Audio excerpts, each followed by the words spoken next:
por aqui passa sabe que esta é a casa do mandarim. O que nem todos sabem é que o dono desta mansão nunca foi mandarim. Era um filósofo e pode dizer-se que foi aqui que germinou o pensamento político e económico da China moderna. O seu autor chamava-se Zheng Guanyin e era também o diretor dos serviços de informações militares da China para o Sudeste Asiático. Zheng Guanyin nasceu em Changshan, a poucos quilómetros de Macau, tendo sido por isso, desde cedo, exposto às influências ocidentais.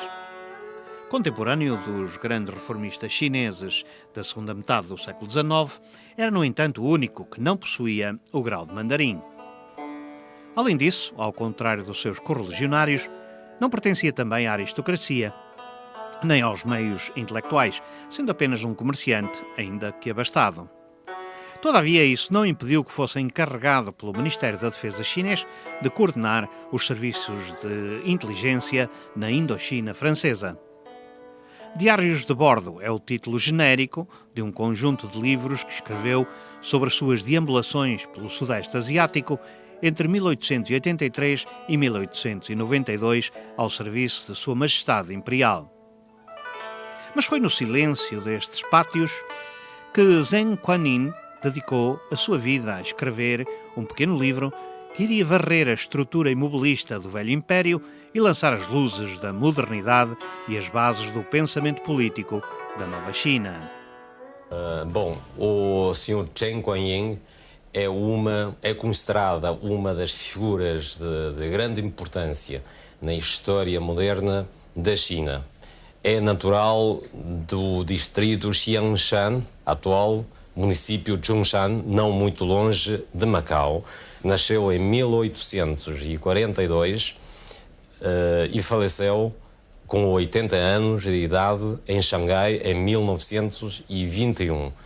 Uma grande parte de vida dele foi passado exatamente em Macau, na famosa Casa de Mandarim, que aliás foi construída com uma participação direta dele em auxílio e apoio direto ao pai, que foi o construtor e o primeiro proprietário desta casa, que depois passou como propriedade por nome dele.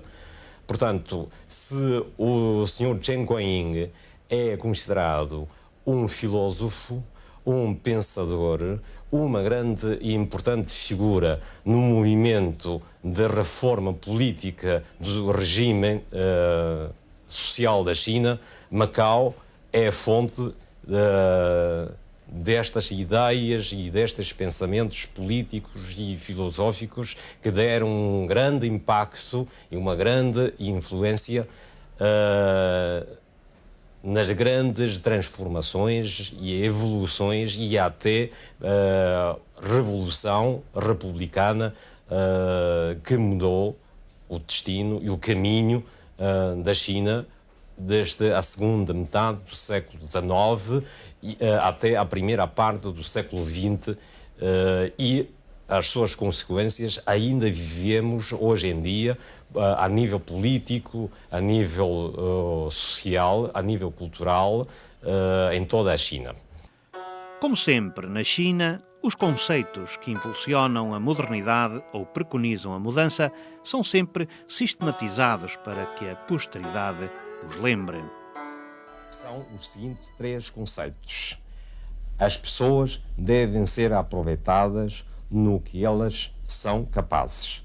As terras devem ser exploradas naquilo que elas produzem e as mercadorias devem ser livres na sua circulação. O Sr. Zheng Guanyin passou a viver a Macau durante 5 anos executivos, entre 1866 e 1871, para se dedicar quase exclusivamente na redação e formulação da sua obra, Palavras sem rodeio, em livro, e era exatamente nesta época, porque naquela altura Sun Yat-sen ainda era estudante na Faculdade de Medicina de Hong Kong, e este aproveitava quase sistematicamente as suas férias escolares e a caminho de visita à família, passava sempre por Macau para se encontrar com Chen Guanyin e os dois se encontravam em longas conversas, em debates sobre a situação sociopolítica da China e sobre todos e quaisquer problema político. Durante décadas, a sua mansão de Macau e a sua figura foram pouco menos que ignoradas. A Casa Grande, que assistiu a tanta e tão importante história do fim do feudalismo e do nascimento da nova China, chegou a estar em ruínas. De tal modo que as entidades responsáveis pela reabilitação da vetusta estrutura chegaram a pôr em dúvida a possibilidade de a restaurar de tão degradada se encontrava.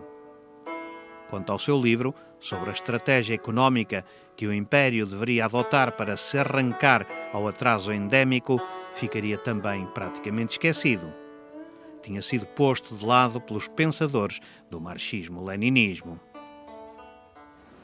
Este esquecimento durou até finais dos anos 80 do século passado, quando o Instituto Cultural, em boa hora, o redescobriu e decidiu dar os primeiros passos para retirar do esquecimento a obra do filósofo e a sua mansão de Macau.